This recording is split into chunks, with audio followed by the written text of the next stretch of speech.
A fighter's redemption. The hallways of Maplewood High buzzed with the chaos of a new school year. But for Aaliyah Thompson, every squeak of her wheelchair on the polished linoleum was a reminder of how much her life had changed.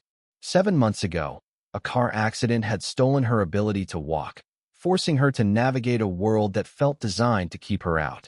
As a black girl in a mostly white suburban school in Ohio, she'd braced for challenges, but nothing prepared her for the cruelty of teenage bullies who saw her disability as a target. What they didn't know was that Aaliyah had been a martial arts prodigy, trained by her father, a retired Marine, and their ignorance would soon cost them dearly. Aaliyah maneuvered through the crowded corridor, her dark eyes scanning the unfamiliar faces of Maplewood High. Back in Columbus, she'd been the girl who never missed a sparring session, her father's voice echoing in her mind. Strength is in your mind first, then your body. Now, her body betrayed her, but her mind was sharp, cataloging the cliques that defined her new school. The jocks in their Letterman jackets, the drama kids debating by the auditorium, the nerds clutching AP textbooks. She was the outsider, the new girl in the wheelchair, as a whisper caught her ear. Think she was born like that? A voice said, not quite hushed enough. Aaliyah's hands tightened on her wheels, but she kept moving. The speaker was a tall boy with a varsity jacket and a smirk that screamed entitlement. Ethan Carter, she'd learn later, was the star quarterback, flanked by his friends Lucas and Noah. Probably faking it for sympathy, Ethan added, his voice dripping with mock curiosity. Bet she gets all the good parking spots. Aaliyah reached her locker, her jaw clenched as she worked the combination. She wanted to stand up, to show them she wasn't their punchline, but the reality of her spinal injury anchored her to the chair. My dad's a lawyer, Lucas chimed in, leaning against the locker. Says people like her milk the system for benefits. That was enough. Aaliyah spun her chair around. My father's a Marine, she said, her voice cutting through their chatter. And I can hear every word you're saying. Ethan's smirk widened, unfazed. No offense, just curious about the new kid. I'm Ethan. These are Lucas and Noah. Welcome to Maplewood. His tone was all fake charm, the kind Aaliyah recognized from years of sparring opponents who smiled before they struck.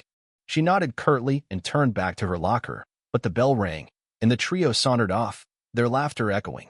She knew this was only the beginning.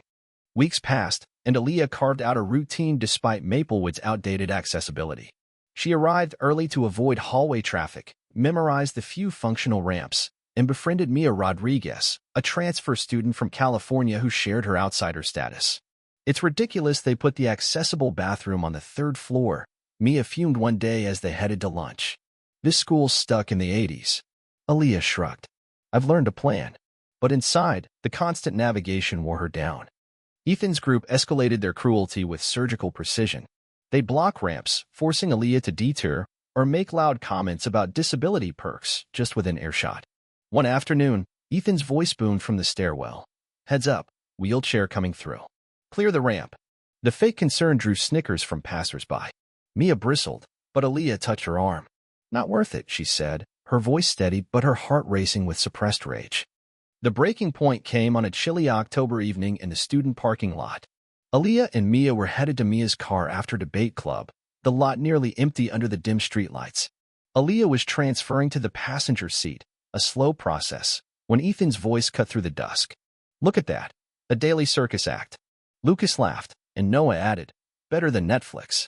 Aaliyah tried to focus, but Ethan approached, his eyes glinting with malice. Ever wonder what it's like to ride one of these? He asked, grabbing her wheelchair. Don't touch it, Aaliyah warned, but Ethan yanked it away, settling into it with a grin. Pretty comfy. No wonder you're in no rush to walk. He spun the chair in circles, Lucas and Noah jogging alongside, their laughter a cruel soundtrack. Aaliyah sat helplessly in the car, her mobility stolen as students recorded on their phones. Please, she said, hating the word. I need it. Ethan left the chair 20 feet away. There you go. Fetch. They walked off, leaving Aaliyah stranded. That night, Aaliyah lay awake, the humiliation burning through her. She'd been patient, hoping the school would intervene, but Vice Principal Andrews had dismissed her complaint as kids being kids. Her father's words echoed. Fight smart, not just hard. It was time to stop being a victim. In their garage, converted into a therapy gym, Aaliyah pushed her exercises with new intensity. Her mother, Denise, monitored her progress. "Your core's stronger," she noted as Aaliyah held a plank. "But don't overdo it." Aaliyah gritted her teeth. "I'm done with limits." Her father, James, watched from the doorway, recognizing the fire in her eyes. "Something's changed," he said later. Aaliyah hesitated, then admitted, "The school's failing me. I need to fight back." James's jaw tightened. "You don't have to do this alone." But Aaliyah shook her head. "This is my fight." Still, James couldn't stay silent.